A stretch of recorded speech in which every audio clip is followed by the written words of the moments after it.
Lions and tigers and bears. Oh my!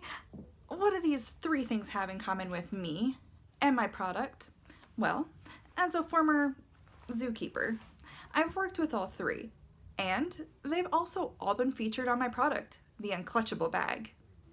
I'm seeking $50,000 in exchange for 20% stake in my product, the Unclutchable Bag.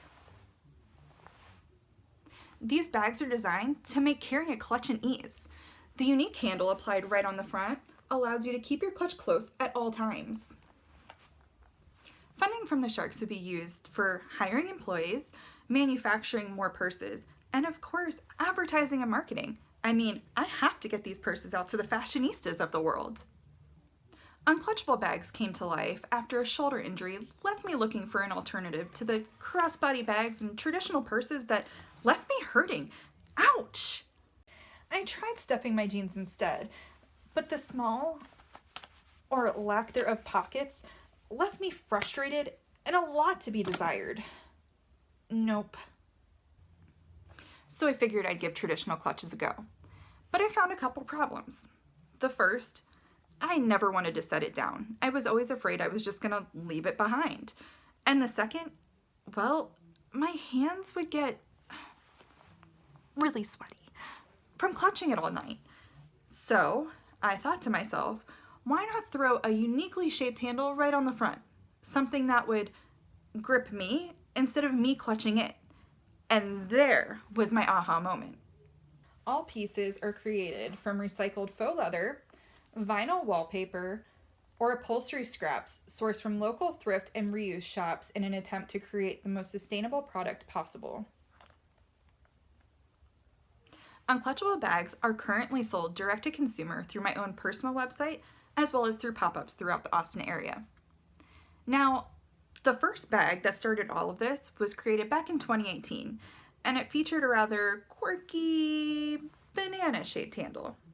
Now, I kept that bag for myself, but I reapproached the design several months later, and the new bags featured sharks and other ocean wildlife. I took those bags to a zookeeper group I'm part of on social media, and the bags, well, they immediately sold out. So in 2019, I made the New Year's resolution to invest in myself, create more inventory, and turn Unclutchable bags into my own business. After investing $2,000 of my own money, which went directly to stocking up on materials and pop-up market fees, I was able to gross over $21,000 for the year 2019.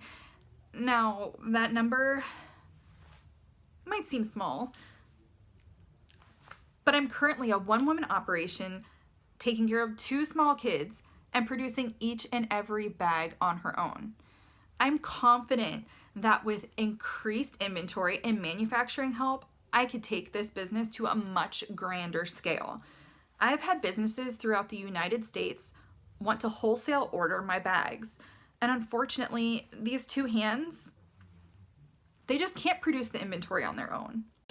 I very vividly remember the first time someone ever asked me what I wanted to be when I grew up.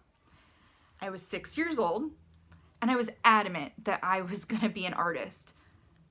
I took my notebook, and I made little doodles and went door to door selling them for 25 cents a pop.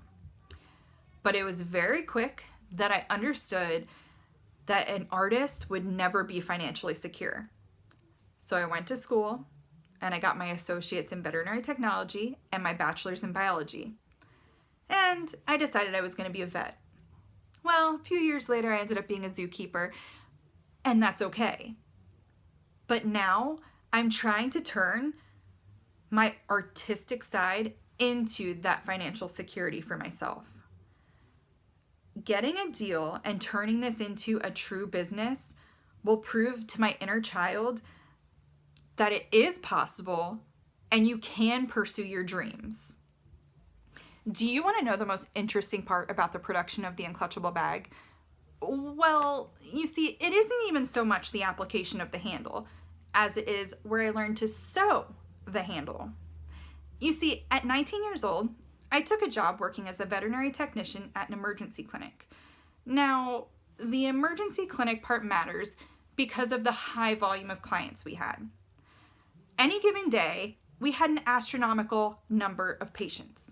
So the veterinarian entrusted us techs to learn suturing techniques. So here I am, 10 years later, figuring if I can learn how to suture a living being using medical instruments, well, I can certainly learn how to sew using my fingers and needle and thread. Okay, let's get down to the nitty-gritty of it. What has been my biggest challenge to date? Well, of course, lack of inventory and marketing know-how are definitely two huge ones. But the biggest challenge that I've had is self-doubt and lack of confidence in myself as a business owner and as a designer. I'm very much a type A personality, a perfectionist, and I find myself constantly questioning, is this product too quirky, too weird? Will people get it? Is it ever going to turn into a business? Am I taking time away from my kids by sitting and sewing this product? But a very unique opportunity arose this past year where a blogger who is married to someone from the Twilight series reached out to me and wanted to build her own brand as a blogger and wanted to use my unclutchable bags to do that. So we collaborated and designed something that was specific to her brand and went from there. And after that opportunity, I really found myself with a newfound confidence and understanding that if someone of that caliber can find me through social media and want to advance their own brand through my product, then there's got to be something to this. And I realized that this is a business and I can grow it just with a little bit of help.